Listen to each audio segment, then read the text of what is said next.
Hi there and welcome back to Big Fish Little Fish Aquatics. So today we're actually going to be replacing the filter and the DI resin on my RO unit. And so I've got myself my pre-filter, my carbon filter and a tub of resin, and don't worry, we're not going to be using all of this for this particular change. Now what you'll find is with RO units is that the filters will need replacing around every 6 months. Dependent on your water supply, it could change, but what's recommended generally is every 6 months to replace your filters. And with my resin, I find that I need to replace that maybe once every 3 weeks. And what I do is I'll run about 50 gallons twice a week, and the resin is depleted. I live in quite a hard water area and I've got nitrates and phosphates in my tap water which I'm trying to get rid of, and that's exactly what I need my DI resin to do. Forewarning, in this video I'm not actually going to be changing my membrane. Membranes, they generally need to be replaced between 2 to 5 years. This filter has been going for just under a year, so there's no need to change the membrane at the moment. A good tip for you, if you want to check the quality of what water the membrane is putting out, you'll see on my system here, my membrane feeds out here into my DI resin. If I want to check to see how the membrane's doing, because obviously what happens is it goes through my DI resin, it comes out at 0 TDS. I know my resin's depleted when it goes down to when it comes up to 1 to 2 parts per million TDS. Whereas with the membrane, what you can do is you can see here it's got a little connection point, and you just disconnect this tubing. I'm not doing it here at the moment because it's filled with water. You disconnect this tubing and fill up a cup with it, and then you can test your cup's water to see what your TDS is coming out of your membrane. So if you do that at the start and then every year check again, and the TDS should be about the same. If you see it start to rise, it's telling you that the membrane is starting to lose its effect. So that's when you'll need to start thinking about changing it. So without further ado, let's get to it.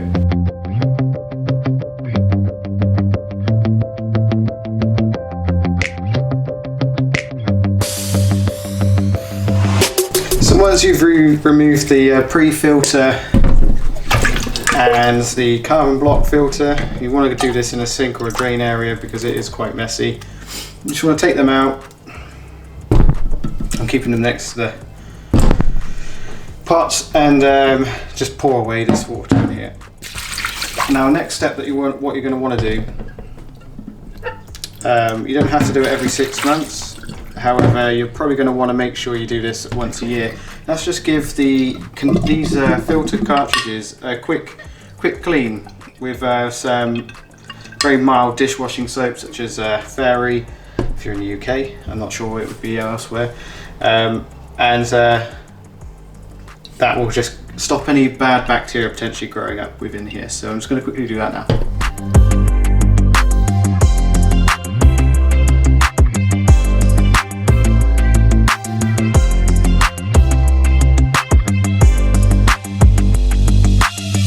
Okay, so now I'm just going to rinse them out with some RO water which I've got stored up.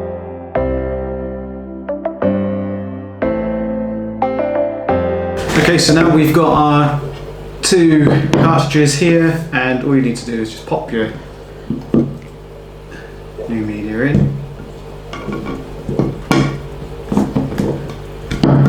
So, and you'll probably notice that it depends what your RO unit has, but there's a couple of O-rings around parts of here, and all you need to do is just add a bit of petroleum jelly, pure petroleum jelly, Vaseline, to the edges, and what that does is just stops it from shredding when you're tightening and loosening the next time you take this off.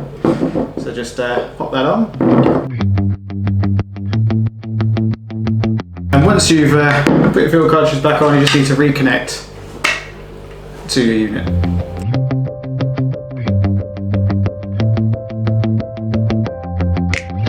So we've come to the last part, which is to replace the DI resin, and essentially this should be hand tight. You just unscrew the top here and you have a little little sponge at the top here which stops your resin essentially just coming out and going into your RO stores or whatever you use, bucket or whatever you use. So what we've got to do is we just got to take this sponge out, rinse it in RO water, empty the canister of the used DI resin, and then we'll fill back up with this. So let's do that.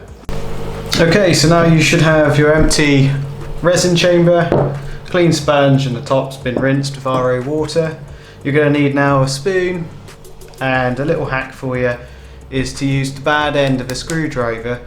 So when you're popping your resin in, you can compress it down, because a lot of problems are caused by folk getting TDS after going through their resin is because the resin isn't tightly packed enough, so there creates channels for the water to get through where it doesn't get purified by the DI resin. So make sure that you do pack it in tightly.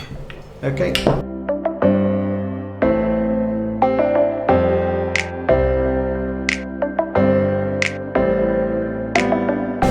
Okay, so we've come to the last part now. Reconnect all of your RO unit. Make sure there's no leaks when you get the system running again. Just check all the connection points, your push fits, just to make sure that there are no leaks in there. And then what you're going to want to do is then set the valve, flush valve open, and you're just going to do this just to make sure that you give the membrane a clean. You want to run this for about an hour, and that should help remove any sediment which is possibly building up in there. And it's very important, especially if you're maintaining an RO unit like I am, which is not permanently connected, to make sure it has a flush before every use, as otherwise it will really degrade the life of your membrane itself. So I hope this video has helped you. I hope you've really enjoyed it. If it has, and if you enjoyed it, don't forget to give me a like. And if you want to see more about what I'm doing on my channel, then subscribe, follow along, and yeah, I'll see you in the next one.